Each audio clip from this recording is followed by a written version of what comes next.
बीड जिल्हा पोलीस दलामध्ये पोलीस अधीक्षक नवनीत कावत हे रुजू झाल्यानंतर मोठ्या प्रमाणात जिल्ह्यातील पोलीस यंत्रणेमध्ये साफसफाई करण्यात आली आणि जिल्ह्यातील कायदा व सुव्यवस्था आता अतिशय चोखपणे या ठिकाणी राखली जात आहे। अवैध धंदे असतील किंवा इतर जे गुन्हेगारी स्वरूपातील जे काही घटना असतील त्यावर बऱ्याच प्रमाणात अटकाव आलेला आहे, परंतु आजही काही अशा घटना घडत आहेत की त्यावर नियंत्रण मिळवणं कठीण होऊन बसलेलं आहे।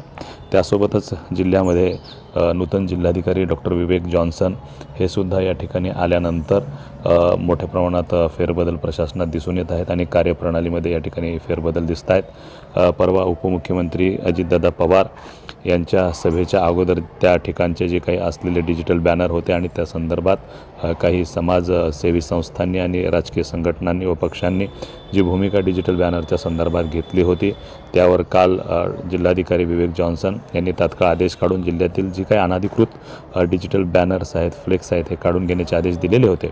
त्यानुसार अंबाजोगाई नगरपालिकेने रात्रीच अंबाजोगाई शहरातील जे अनधिकृत बॅनर्स आहेत, फ्लेक्स आहेत ते काढून घेतलेले आहेत। त्यामुळे सर्वांग सुंदर असे अंबाजोगाई शहर या ठिकाणी दिसत आहे।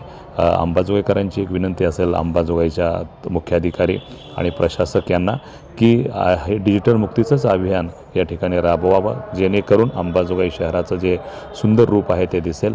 कारण विनाकारण अंबाजोगाई शहरामध्ये डिजिटल बॅनर्समुळं शहराचं जे सौंदर्य आहे ते सौंदर्य कुठंतरी लपल्याचं दिसत आहे आणि हे बॅनर्स काढल्यामुळं जे सौंदर्य दिसत आहे तेच पुढं कायम ठेवावं अशी एक अपेक्षा अंबाजोगाई शहरवासियांची या ठिकाणी मुख्याधिकारी आणि प्रशासक यांच्याकडून आहे।